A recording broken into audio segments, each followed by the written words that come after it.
अल्हम्दुलिल्लाहि रब्बिल आलमीन वस्सलातु वस्सलामु अला सय्यिदिल मुरसलीन व अला आलिहि व अस्हाबिहि अजमाइन, अम्मा बाद। अऊज़ु बिल्लाहि मिनश शैतानिर रजीम। बिस्मिल्लाहिर रहमानिर रहीम। इन्नमा यख्शल्लाह मिन इबादिहिल उलमा। सदक़ल्लाहुल अज़ीम।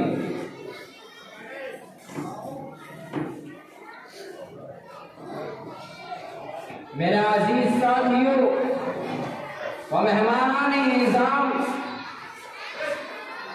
आज अतराफ मुल्क में ये आवाज लगाई जा रही है, ये सदा सुनाई जा रही है कि आजादी हिंद सिर्फ हिंदुओं ने लड़ी है, लिहाजा हिंदुस्तान हिंदू राष्ट्र है। इसलिए कभी आरएसएस, कभी बजरंग दल और कभी शिवसेना जैसी तंजीमें मुसलमानों के खिलाफ जहरशानी करती नजर आ रही है और अपनी बेरहम दवा के जरिए मुसलमानों को गैर मुल्की साबित करना चाहते हैं और कभी साकशी महाराज की गंदी मुहिम इन दीनी इदारों को दहशतगर्दी का अड्डा साबित करना चाहते हैं।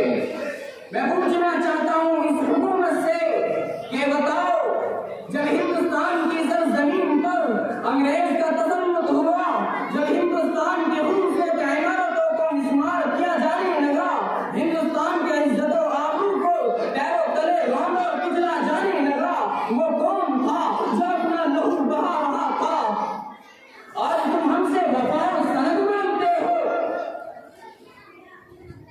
और सूरज से ज्यादा रोशन तहरीक के अंदर हमारे किरदार को मशरूब निगाहों से देखते हो, तो सुनो, हम इस मुल्क के रखवाले और मुहाफिज हैं। अरे आसान फरामोश और गद्दार तो तुम हो कि आजादी की पुरानी फिजाएं हमने तुम्हें दी है।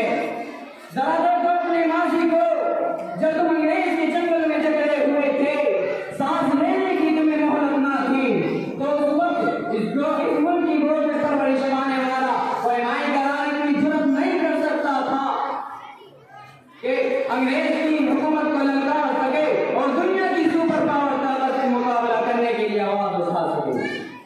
लेकिन देखो हमारी बेबाकी को कि सबसे पहले जिसने आवाज उठाई वो शेर दी इंसान, इंसानियत का मसीहा, खुदा तरफ इंसान, शाह महमूद वलीउल्लाह मुहद्दिस दहलवी का फर्जंद शाह अब्दुल अजीज था।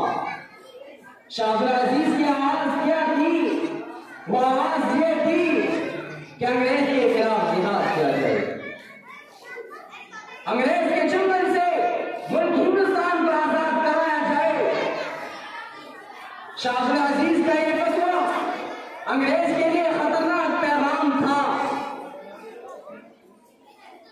अंग्रेज बेचैन हो गया, अंग्रेज की नींद हराम हो गई और इसी आवाज के जरिए उलमाए हिंद और खासतौर से उलमाए देवबंद मसनदे दस से उठकर सर से कफन बांधकर मैदान में आ निकले ताकि मुल्क हिंदुस्तान को आजाद कराया जाए। फिर लम्हात तारीख ने देखा कि उलमाए किराम को तोप के मुंह पर बांधकर गोला दाग दिया जाता। रब की कसम, उलमाए किराम के गोश्त के लोथड़े हो गए और फिजाएं आसमानी खून से रंगीन हो गई। लम्हात तारीख ने यह भी देखा कि उलमाए किराम के जिस्मों को सुफरों की खानों में बंद करके जलते हुए तंदूरों में डाल दिया गया। लम्हात तारीख ने यह भी देखा कि उलमाए किराम को हाथियों पर खड़ा करके दरख्तों से बांधकर नीचे से हाथियों को चला दिया गया। फिर लम्हात तारीख ने यह भी देखा कि लाहौर की शाही मस्जिद, जिसके सहन में अंग्रेज ने फांसी का बंदा बनाया था, उसमें एक दिन में 80 उलमाए किराम को फांसी दी जाती थी। अंग्रेज मौलवी मिस्टर एडवर्ड टॉमसन अपनी याददाश्त में लिखता है कि जिस वक्त मैं दहली के अंदर था तो मैं अपने खेमे में चला गया तो मुझे मुर्दार की बदबू महसूस हुई, तो मैं अपने खेमे के पीछे गया तो मैं क्या देखता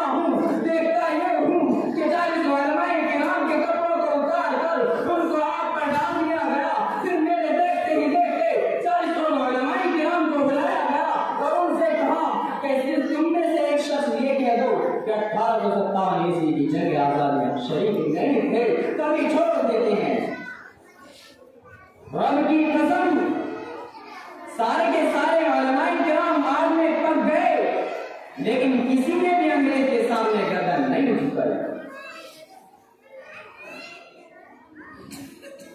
अजीजान मिल्लत, इतनी शदीद कुर्बानियों के बाद ये मुल्क हिंदुस्तान आजाद हुआ। अगर मैं यूं कहूं कि सरजमीन हिंद को उलमाए किराम के खून से धोया गया तो मुबालगा नहीं होगा।